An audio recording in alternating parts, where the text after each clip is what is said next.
지금 이 글을 듣고 있는 그대여. 혹시 오늘도 상사의 눈치를 보며 마음이 천근만근 무거우셨습니까?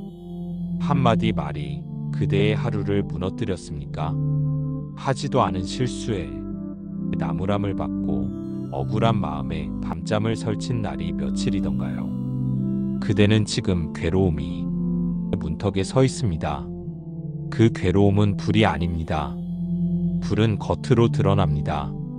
그러나 상사와의 갈등에서 오는 괴로움은 조용한 연기처럼 마음을 짓누르고 살며시 목을 조입니다. 그러니 더 고통스럽지요. 남들은 모릅니다. 직장 다니면 다 그런 거지. 이렇게 말합니다. 그러나 그대는 알고 있습니다. 그 말은 맞지 않다는 것을. 그대의 고통은 그 누구보다 진짜입니다. 이제 묻겠습니다. 그대여, 왜 그토록 괴롭습니까? 상사가 바뀌면 괴로움도 사라질까요? 부처님께서는 이렇게 말씀하셨습니다. 세간의 괴로움은 외부에서 오지 않는다. 내 마음이 받아들이는 방식이 그 고통을 빚는다. 이 말이 차가운 훈계처럼 들릴 수도 있습니다. 그러나 지금부터 하나의 이야기를 들려드리고자 합니다. 2500년 전 인도의 어느 제자가 겪은 이야기입니다. 그대의 현실과 별반 다르지 않은 마가다국의 왕궁, 하루에도 수십 명이 궁궐 안을 드나듭니다. 그 중에는 왕의 명령을 전하는 정무관이라 불리는 관리도 있었습니다. 그는 능력은 있었지만 아랫사람을 억누르며 살아가는 자였습니다. 그의 부하 중 한 명, 젊은 서기관 아누라는 언제나 조심조심 살았습니다. 왕의 문서를 베껴 적으며 실수 한 글자 없도록 혼신을 다했습니다. 그러나 하루는 일이 터졌습니다. 왕의 말씀이 담긴 문서에 조공이라는 단어 대신 조종이라 적힌 겁니다. 의미가 전혀 다른 글자였지요. 내 이놈, 눈은 장식이더냐? 정무관은 서류를 내던지고 아누라의 뺨을 세차게 후려쳤습니다. 하인들이 눈을 질끈 감았고 궁녀들은 발소리도 죽인 채 사라졌습니다. 아누라는 억울했습니다. 사실 그 문서는 자신이 마지막으로 점검하지 않았습니다. 정무관 본인이 직접 적은 글자를 아누라가 대신 책임진 것이었습니다.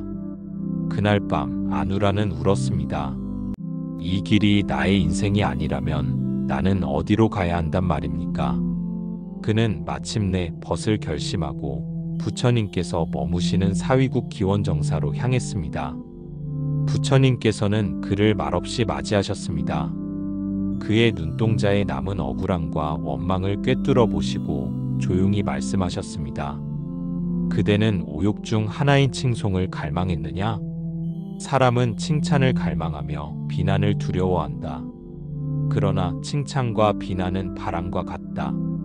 그대가 바람에 떠밀려 흩날릴 것인가, 아니면 바람을 마주한 나무처럼 설 것인가? 아누라는 그 말씀이 이해되지 않았습니다. 제가 잘못하지 않았습니다. 억울하게 맞고 부당하게 대우받았습니다. 그 말이 이 끝까지 올라왔지만 그는 다만 고개를 숙였습니다. 왜냐하면 부처님의 눈빛은 말하고 있었기 때문입니다. 지금 그대가 바라보아야 할 것은 상사의 얼굴이 아니라 그대의 마음이오. 기원정사에서의 두 번째 아침, 아누라는 새벽 공기 속에서 경전을 필사하며 마음을 다잡았습니다. 그러나 정무관의 얼굴은 꿈속에서도 따라왔습니다. 그때 부처님께서 다가와 조용히 물으셨습니다. 그대는 아직 그 사람을 놓지 못했구나. 상사라는 인연도 업의 거울에 비친 하나의 그림자일 뿐이다. 그 그림자를 미워하면 그대의 마음이 먼저 어두워진다. 아누라는 되물었습니다. 부처님, 저는 잘못한 것이 없습니다. 그런데 왜 제가 그 인연을 받아들여야 합니까? 부처님은 말씀하셨습니다. 억울함은 불의가 아니라 마음의 끌림에서 온다. 억울함이 깊을수록 그대는 그 사람에게 마음을 붙잡힌 것이다. 아누라는 생각했습니다. 자신은 억울하다고 생각했지만 마음속에는 인정받고 싶은 기대가 있었습니다. 그 기대가 무너질 때마다 그는 상처받고 있었던 것이지요. 그날 밤 부처님은 아누라에게 작은 등을 건네셨습니다. 이 등을 들고 한밤중 정원 끝 연못까지 다녀오너라. 대신 등을 절대 꺼뜨리지 말거라. 길은 어두웠고 바람은 불었습니다. 작은 불빛은 흔들렸고 마음도 흔들렸습니다. 그는 가는 길 내내 정무관의 얼굴을 떠올렸습니다. 저 사람만 아니었어도 왜 나는 항상 피해자일까? 불빛이 꺼질 뻔한 순간마다 그의 마음은 혼란스러웠습니다. 결국 무사히 돌아온 아누라에게 부처님은 물으셨습니다. 그대 왜 등이 꺼질 뻔했는가? 생각이 많았습니다. 걱정이 많았고 마음이 흔들렸습니다. 그래. 그것이 그대의 하루와 같다. 그대는 어둠 속을 걸으며 마음의 불빛 하나로 살아가고 있다. 그 불빛을 끄는 것은 바람이 아니라 그대의 생각이다. 아누라는 조용히 무릎을 꿇고 깊이 고개를 숙였습니다. 부처님, 저는 상사가 아니라 제 마음을 원망하고 있었나 봅니다. 부처님은 그 등을 들어 보이며 마지막으로 말씀하셨습니다. 누가 어둠을 없애는가? 어둠을 없애는 자는 없다. 그저 불을 밝히는 자만 있을 뿐이다. 그날 밤 아누라는 처음으로 정무관을 떠올리며 울지 않았습니다. 그는 자신을 괴롭히던 사람의 얼굴을 더 이상 어둠으로 보지 않았습니다. 그 얼굴은 이제 마음을 비추는 거울이었습니다. 그리고 그는 그 거울을 통해 조금씩 자신의 어둠을 바라보기 시작했습니다.